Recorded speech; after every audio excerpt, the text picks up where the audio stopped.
bạn số đấy nên mình video thôi mỗi một ngày vì ca công việc router bỏ vision chẳng tiếp tục ca công việc thì mỗi dương bột power supply power adapter một ví trong tới thời port một người bỏ adapter nó vì miễn buồn phòng chẳng port nó nhiều vô port là môi của bán vậy chụp mô công tơ ở dưới tam là diện xài gần bờ keyboard chứ bây giờ những cái hai viên là một link một default IP này một copy rồi một bái cho 4 chốt mùi chắc bây giờ có thấy viên là link lấy những xong bài thật coi tí nhẹ nó lại nhẹ bây giờ dừng link hái link xài cho một công tơ giáo viên chụp tranh một bẹp này chắc bây giờ tranh một bẹp này dương ai cho như rồi cho lên nhất thích ai enable climate làm việc QR bây giờយើង scan QR ជាមួយនឹង hack connect អញ្ចឹងពេលនេះខ្ញុំthíchយកដើម្បីខ្ញុំយក start ហើយខ្ញុំ screenshot លើនេះមួយសិនដើម្បីទុកជា picture អញ្ចឹងយើងអាច start លើនេះមកហើយកន្លែងនេះយើងទាក់ទងនឹងការរើសយើងអាចរើសបានយើងចង់បានប្រភេទអីគេថាតើយើងយក router នឹងទៅ config ធ្វើជា router ឬក៏ធ្វើជា repeater ឬក៏ access point អញ្ចឹងនេះអាស្រ័យទៅលើតម្រូវការរបស់បងប្អូនបើសិនជាចង់បានជា router យើងយក port ណាមួយធ្វើជា router ក៏បានឬក៏យើងចង់ធ្វើជា access point គឺយើងអាចដុត port ណាមួយក៏បានដូចគ្នាអញ្ចឹងក្នុងនេះខ្ញុំយក port លេខ2 connect មកកុំព្យូទ័ររបស់ខ្ញុំអញ្ចឹងខ្ញុំចូលទៅបន្តទៀតពេលនេះបើសិនជាបងប្អូនចូល port ណាក៏បាននេះដោយសារវា detect អត់ឃើញយើងមានតាំង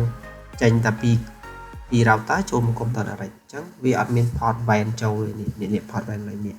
port van អញ្ចឹងទីតង port van ហ្នឹងអត់មានអញ្ចឹងវាសើរត់ឃើញទេអញ្ចឹងបើសិនជា skip ក៏បានយើងដោត port van ចូលក៏បានដែរអញ្ចឹងខ្ញុំមានខ្សែអ៊ីនធឺណិតមួយអញ្ចឹងខ្ញុំដោតចូល port លេខ1ហ្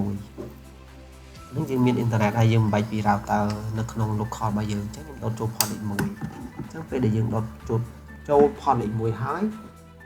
យើងអាច search detect ម្ដងទៀតនេះយើង detect ទៅ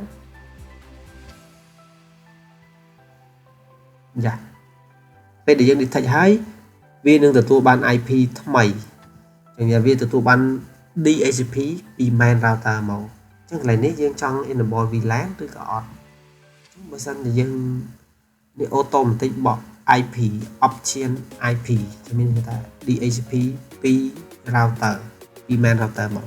ចឹងកន្លែងនេះបើសិនជាយើងយក enable អញ្ចឹង after VLAN is enabled the WAN port will be fixed to network port 1 by default continue នេះខ្ញុំអត់ទាន់រើសយក VLAN ទេអញ្ចឹងខ្ញុំ cancel សិនអញ្ចឹង switch to other internet access mode អញ្ចឹងយើងអាច tick កន្លែងនេះបាននេះអញ្ចឹងបើសិនជាចេញពី modem របស់ក្រុមហ៊ុនអ៊ីនធឺណិតឬ ISP អញ្ចឹងយើងអាចរើសយក PPOE យើងរើសកន្លែងនេះមកយើងនេះប៉ុន្តែយើងដាក់ username password ចូលកន្លែងនេះមកហើយយើងនិចបានប៉ុន្តែដោយសារ router នេះខ្ញុំយកមកធ្វើជា access point ឬក៏ repeat អញ្ចឹងខ្ញុំ back ទៅវិញអញ្ចឹងខ្ញុំសិតលើនេះម្ដងទៀតអូខេខ្ញុំចុច next មកខ្ញុំរើសកន្លែងនេះមកអញ្ចឹងខ្ញុំយកជា DHCP អញ្ចឹងបងប្អូនដឹងហើយ DHCP គឺទទួល IP ពី main router ដោយសារនៅក្នុងអង្គភាព របស់ខ្ញុំនេះខ្ញុំមាន router មួយរួចហើយប៉ុន្តែខ្ញុំយកមកបំបែកឧទាហរណ៍ថាខ្ញុំនៅចិនទី1ឬក៏នៅក្នុងបន្ទប់របស់ខ្ញុំនេះវាខ្សោយអញ្ចឹងខ្ញុំយកមកបំបែកគ្រាន់តែយើងរត់ខ្សែអ៊ីនធឺណិតឬក៏ network មួយឡាញមកចូលនៅក្នុង router ហ្នឹងអញ្ចឹងខ្ញុំយក DHCP ហើយខ្ញុំយក NIC មកខ្ញុំចុចកន្លែងនេះខ្ញុំ NIC បន្តទៀតអញ្ចឹងកន្លែងនេះគឺជាឈ្មោះរបស់ Wi-Fi បើសិនជាកន្លែងនេះបងប្អូនចង់កែដាក់ឈ្មោះផ្សេងក៏បានដែរតែខ្ញុំអត់កែទេខ្ញុំដាក់ឈ្មោះអញ្ចឹងទៅដើម្បីពេលនេះខ្ញុំនឹងបើក Wi-Fi check ទាំងផ្ទាល់គ្នាអញ្ចឹងកន្លែង password នេះ Wi-Fi password នេះបងដាក់123ខ្ញុំសូ password ហើយ1 3 ដង 2 ដង 3 ដងអញ្ចឹងកន្លែងនេះទាក់ទងនឹង admin សម្រាប់ login ចូល router អញ្ចឹងបើសម្រាប់ខ្ញុំ recommend ឲ្យដូរកន្លែងនេះទាក់ទងនឹងការ login main router របស់យើងlogin router ពេលដែលយើងចង់កែប្រែដូរ password ធ្វើអីមួយលើហ្នឹងយើងដាក់ password admin ហ្នឹងទៅបើសម្រាប់ខ្ញុំគឺ recommend ឲ្យដូរពីព្រោះអីកាលណាតែយើងអត់ដូរឧទាហរណ៍ថាមាននៅក្នុង local របស់យើងឧទាហរណ៍ថាជាកន្លែងកាហ្វេមួយអញ្ចឹងបើសិនជាកន្លែងហាងកាហ្វេហ្នឹងបើសិនជាយើងអត់ដូរទេយើងដាក់ default ឬក៏ដាក់ password ណា admin អញ្ចឹងវាងាយអញ្ចឹងឧទាហរណ៍ថាមានអ្នកចេះគាត់ login ចូលគាត់អាចកែប្រែអីបានទាំងអស់អញ្ចឹងពេលដែលយើងទៅធ្វើក្រោយអញ្ចឹងយើងអត់មាន password login ចង់យើងត្រូវ reset របស់យើងចោលអញ្ចឹងយើងការពារកន្លែងហ្នឹងយើងគួរតែដាក់ទៅវាទាក់ទងនឹង security អញ្ចឹងខ្ញុំដាក់ password ដូ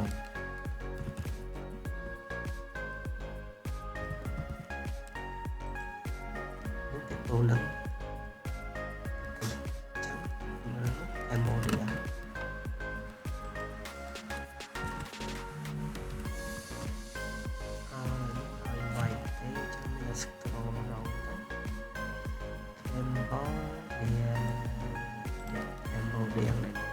ចឹង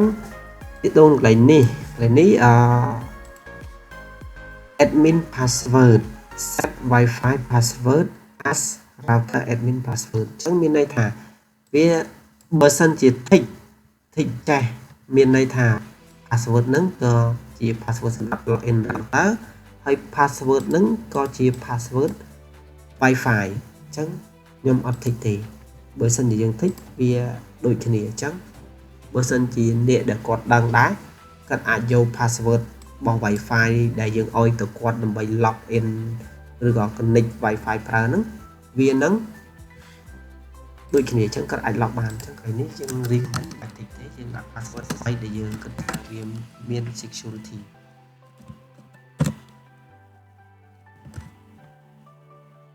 មកយក nick អញ្ចឹងកន្លែងនេះគឺតបហើយឈ្មោះ Wi-Fi ចឹងកន្លែងនេះមាន complete Wi-Fi rebooting ចឹងកំពុងតែ reboot ចឹងទាក់ទងនឹងការ reboot កន្លែងនេះយើងអាចមកមើលនៅលើ router របស់យើងចឹងនៅផ្នែកខាងមុខនៃ router របស់យើងវានឹងមានភ្លើងពឺខៀវបើសិនជាភ្លើងពឺក្រហមមានន័យថាអត់ទាន់ដំណើរការទេនេះភ្លើងវានៅខាងមុខលេងនេះខាងមុខលេងដែលខ្ញុំ copy មកហ្នឹងនៅខាងមុខនេះភ្លើងពឺក្រហមពេលដែលយើង configure រួចដំណើរការចាញ់ភ្លើងពឺខៀវចឹងពេលដែលយើង log in router គឺកន្លែងនេះជា password admin ខ្ញុំបានដាក់មិញខ្ញុំនឹងវាយចូល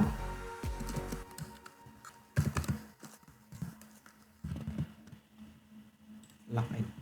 អូខេ update ចឹងលើនេះបើសិនជាទៀមទី update គេយើង update ទៅទៅ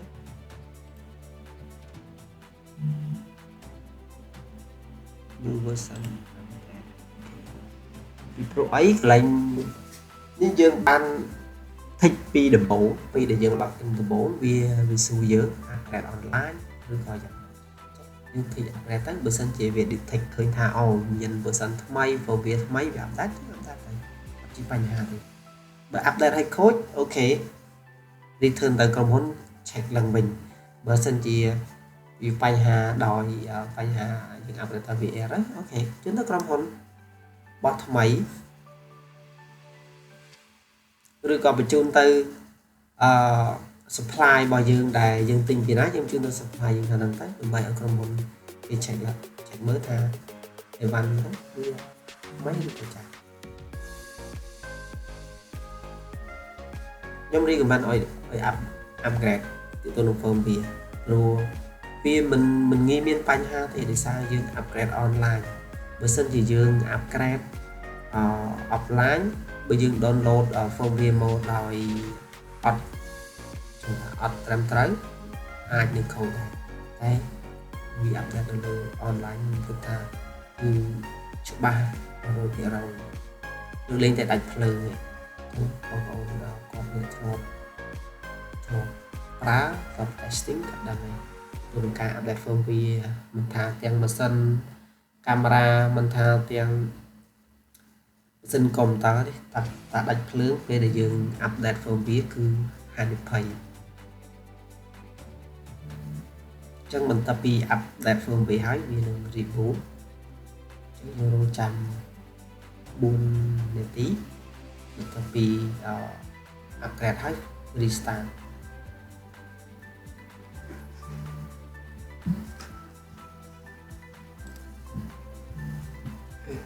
អត់អាប់មកវិញទេ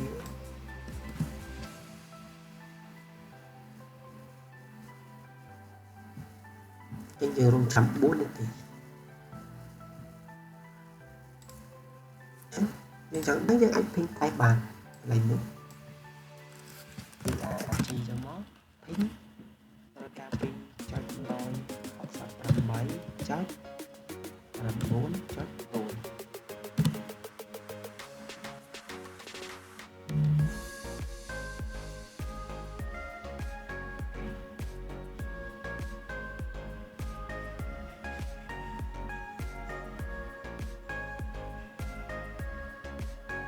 ចឹងអត់ទាន់អាប់ទេម្ដងទៀត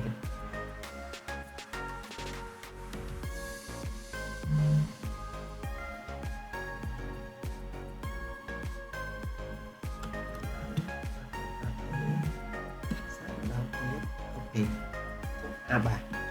តែណាតែយើងភីងទៅស្គាល់អញ្ចឹងគឺមានន័យថាអាប់បាទឬក៏បើយើងអត់ភីងក៏បានអញ្ចឹងរងចាំទៅវានឹង reload page មកវិញទៅចូលបាន password administrator របស់យើង admin តែខ្ញុំ recommend ឲ្យដាក់មុននោះ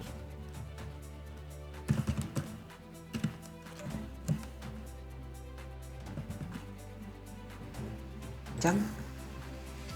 កន្លែងនេះយើង log in បានហើយអញ្ចឹងទាក់ទងនឹង IP នេះ DHCP អញ្ចឹងមានន័យថាកន្លែងនេះគឺជា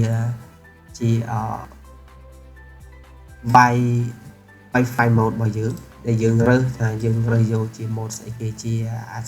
internet access mode នេះខ្ញុំយក DHCP អញ្ចឹងមានន័យថាវាទទួល DHCP ពី main router អញ្ចឹង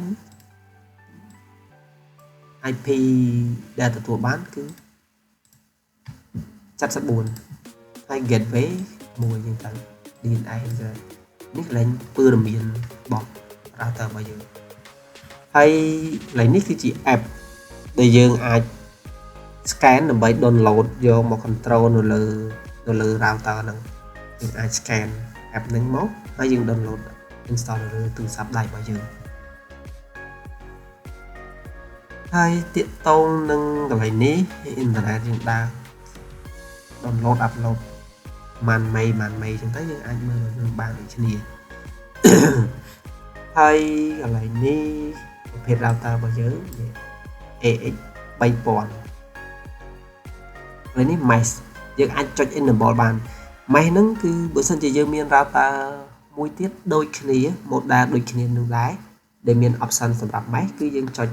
នៅលើប៊ូតុងនឹងបានតែដោយសារខ្ញុំមានតែមួយដែរខ្ញុំធ្វើតែប៉ុណ្្នឹងទេជា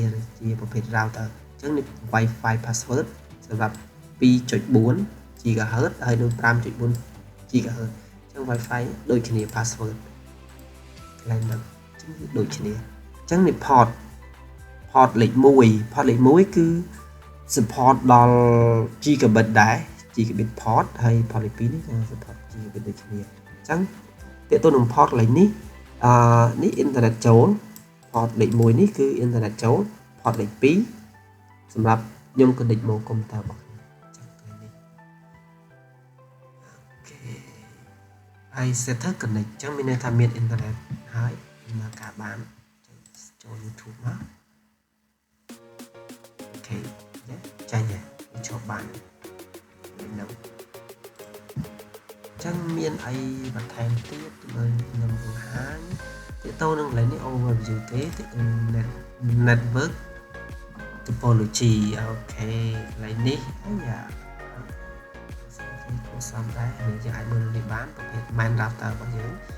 ពិតនេះយើងមានពីលើមួយទៀតមិនមែនជា main router ទេតែគ្រាន់តែយើង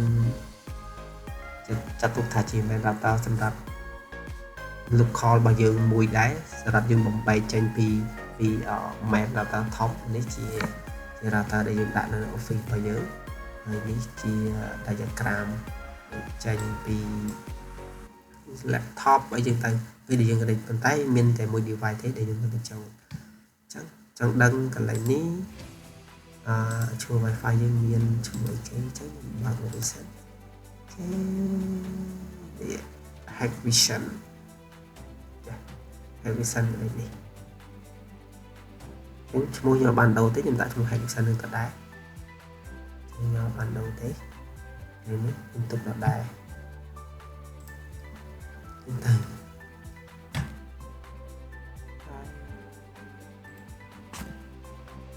ខ្ញុំមើលទៅលើវិញនេះ overview my broadband កន្លែងនេះ basic setting យើងមាន work mode ប្រភេទ router wireless extender mode ឬក៏ជា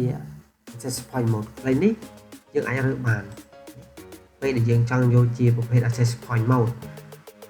យើងចុចតិចមកផ្សេងអាចទៅបានតែគ្រាន់តែខ្ញុំរើសជា DSP អញ្ចឹងបានវាមាន option 3ដែរជា wireless extender mode access point mode និង router អញ្ចឹងវាមាន3 option យើងអាចធ្វើបានWAN បែបនេះហើយ my Wi-Fi អូខេកន្លែងនេះ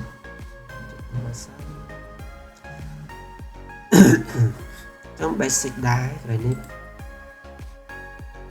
គេទៅនឹង security កន្លែងនេះWAP2 អូខេយើងរើសយកនេះក៏បានដែរព្រោះដោយសារ Wi-Fi យើង support ដល់ប្រភេទ Wi-Fi 6 ចឹងប្រភេទ Wi-Fi 6 ទាក់ទងនឹង encrypt mode នេះគឺយើងរើសយក WPA3 រើសយកនេះទៅ password នេះ Wi-Fi របស់យើងអូខេ save confirm ជាអត់មានអីទេ 2G 5G មានដូចគ្នាអញ្ចឹងឈ្មោះតែមួយទេ 2G 5G គឺតែឈ្មោះនឹងដូចគ្នាដែរអត់មានពីរទេបើយើងចង់បែកក៏បានដែរនេះ management terminal អូខេអញ្ចឹងកន្លែងនេះវាចាញ់ឈ្មោះឲ្យ device ដែល connect តាមរយៈគេនេះ laptop របស់ខ្ញុំទទួលបាន IP 100អញ្ចឹងចង់ដឹងថា laptop ហ្នឹង IP 100មែនអត់ចង់ដឹងហើយតាមរយៈខ្សែអញ្ចឹងបើយើងចង់ដឹងយើងអាចចូលមើលបានចូលមើលមកដឹងថាdevice ណាខ្លះដែល connect មកដល់ទៅនឹង IP config ចឹង laptop របស់ខ្ញុំតាមរយៈខ្សែនោះ IP 100វាបង្ហាញជាលើនឹងដូចគ្នាអញ្ចឹងមកនេះកន្លែងនេះទាក់ទងនឹង router របស់យើងអាចដូរឈ្មោះបាននេះយើងអាចដូរឈ្មោះបានដូរឈ្មោះ device name អញ្ចឹងបើសិនជាយើងចំណាំថា ឧបករណ៍របស់យើងនេះនៅកន្លែងណាទីតាំងឧទាហរណ៍ថាយើងមានអគារ2ជាន់អញ្ចឹងយើងអាច rename បានថាជាន់ទី1ជាន់ទី2ជាទៅនេះយើងកន្លែងនេះយើង rename បានអូសេវទៅបាទកន្លែងនេះយើងអាច rename បានឧទាហរណ៍ថាខ្ញុំដាក់បើមកចោលស្រឡាញ់ឈ្មោះមួយ FL 1ទៅឧទាហរណ៍អញ្ចឹងអត់ណាលេងសេវអត់មានឥឡូវយើងចុចកន្លែងណាមួយក៏បានដែរបើអត់មានលេខសេវយើងចុចកន្លែងណាមួយផ្សេងទៅវានឹងសេវអូតូទៅចេញទៅមួយចឹងកន្លែងនេះយើងអាច rename បានល្អពេលដែលយើងទៅធ្វើថ្ងៃក្រោយយើងចង់ដឹងថាឧបករណ៍យើងមួយណាដើរមួយណាដើរស្រួលយើង scan raw IP ហើយយើង login ចូលទៅហើយយើងមើលថាឧបករណ៍មួយហ្នឹងនៅជិតនេះអត់ដើរទេយើង log បានទៅយើងទៅ check តាមបច្ចេកទេសរបស់យើងបញ្ហាខ្សែបញ្ហាភ្លើងតាមបច្ចេកទេសបងប្អូនកន្លែងនេះ network LAN setting នេះគឺជាយើងយកអូតូទៅអត់មានអីទៅ config ទេហើយ DHCP server វាបោះចាប់ពី100ដល់200អញ្ចឹងចន្លោះនេះគឺពី100អាចចាប់ពី IP 100ដល់200អញ្ចឹងវាស្មើនឹង100 IP ដែរលើ router នេះបងប្អូនអាចកំណត់បានអត់អីទេចង់ឲ្យបោះពីប៉ុន្មានទៅបងប្អូននេះកំណត់ខ្លួនឯងបាន list DHCP client list នេះយើងបង្ហាញទាក់ទងនឹង client ដែល connect នឹង router នឹងមកដែលយើងស្មើនឹងកន្លែងនេះដែរយើងចូលកន្លែងនេះទៅយើងនឹងឃើញ device ណាដែល connect ជាមួយនឹង router នឹងទាក់ទង MAC address ដូចគ្នាទេ IPv6 ជាទូទៅយើងមិនទាន់ប្រើទេដោយសារយើងនៅប្រើ IPv4 នៅឡើយ DNS កន្លែងនេះអូខេនេះក៏យើងដូចអត់ប្រើដែរបើសិនជាយើង enable ហើយមានអីខ្លះហើយមាន server partner username password អូនេះយើងអត់ប្រើទេនេះក៏យើងអត់ប្រើដែរ VPN បើសិនជាបងប្អូនត្រូវការប្រើបងប្អូនអាចចុចបាននេះឈ្មោះយើងមកឈ្មោះអីគេប្រើ PPTP ឬក៏ PL2PT លេខនេះពីនេះបងប្អូនអាចយកទៅ search តិចក៏បានដែរព្រោះខ្ញុំអត់បានលម្អិតទេកន្លែងនេះទាក់ទងនឹង VPN ថាពីនេះមួយណាមាន security ជាងបងប្អូនអាចយកទៅ search តិចទៅរើសទៅតាមហ្នឹងទាក់ទងនឹងការធ្វើ VPN កន្លែងនេះក៏ VPN ដូចគ្នាដែរទាក់ទងអីផ្សេងខ្ញុំក៏អត់លម្អិតដែរ VLAN របស់ដូចវីដេអូពីដំបូងដែលខ្ញុំបង្ហាញនេះគឺកន្លែងហ្នឹង VLAN អញ្ចឹងយើងអាច enable មកហើយយើងអាច manage port ហ្នឹងយើងចង់ separate port ហ្នឹងកុំឲ្យស្គាល់គ្នាយើងធ្វើនៅលើនឹងបាន mesh ចាកន្លែងនេះ mesh ហ្នឹងយើងបើកអីអញ្ចឹងបើសិនជាយើងមាន data មួយទៀតអូខេយើងចុចបើក mesh ទៅដើម្បីឲ្យ connect គ្នាបាន auto select WAN អូខេកន្លែងនេះវា auto អញ្ចឹងគឺមានន័យថា WAN របស់យើង port លេខ1ចូល port លេខ2លេខ1កុំព្យូទ័របើសិនជាលេខ3យើង connect វានឹងអញ្ចឹងយើង set ធ្វើយើងកន្លែងនេះ CPE WAN Management Protocol នេះ Low Automatic Configuration Server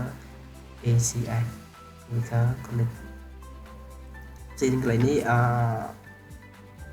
យើងក៏អត់ប្រើដែរអញ្ចឹងយើងមិនបាច់ប៉ះពាល់ទេកន្លែងនេះអញ្ចឹងកន្លែងនេះខ្ញុំក៏អត់ទាន់បានសិក្សាឲ្យស៊ីជម្រៅដែរ Wi-Fi យើងមាន Advanced Wi-Fi នេះគឺនេះកន្លែងនេះ 2G 5G អញ្ចឹងទៅ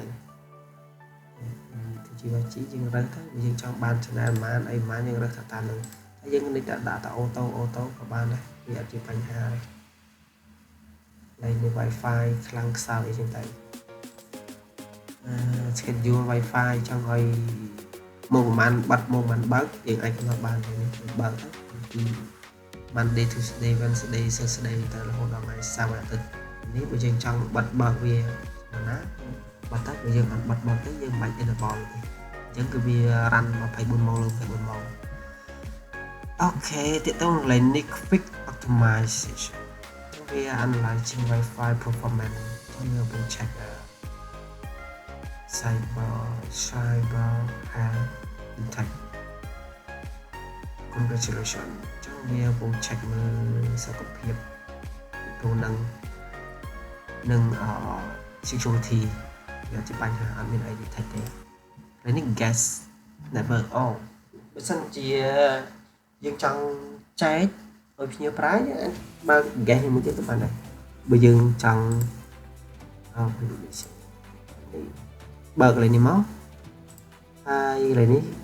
យើងបើកគាត់ប្រើហើយដាក់ password ទៅ password បានគឺបើកទៅហើយកន្លែងនេះម៉ោងយើងចង់ឲ្យគាត់ប្រើរយៈពេលប្រហែលម៉ោងវាដាច់ទៅវិញអញ្ចឹងដាក់4ម៉ោងអញ្ចឹងប្រើអស់4ម៉ោងគឺដាច់ហើយចង់ឲ្យគាត់បានមេយើងកំណត់ឲ្យគាត់បាននេះ2មេ4មេ8មេនេះទៅកំណត់គាត់បានអត់បញ្ហាទេហើយនេះបើសិនជាយើងចង់ឲ្យគាត់ប្រើបាន4ម៉ោងអូខេអស់4ម៉ោងហ្នឹងគឺប្រើលេងបានតែមិនដាក់កំណត់ដល់ប៉ុណ្ណឹងទេហ្នឹងនេះយើងមិនបាច់កំណត់ទេបើសិនជាយើងបើក gas ដើម្បី separate rank របស់យើងឲ្យកុំឲ្យគាត់និចទៅស្គាល់ជាមួយនឹង local LAN របស់យើងបើកទៅហើយបើសិនជាយើងមិនចាំបាច់ទេគេ disable អត់បញ្ហាទៅនឹង security មាន firewall នេះវា default វាបើកយើងបើកទៅDMZ ទៅនឹង DMZ កន្លែងនេះសម្រាប់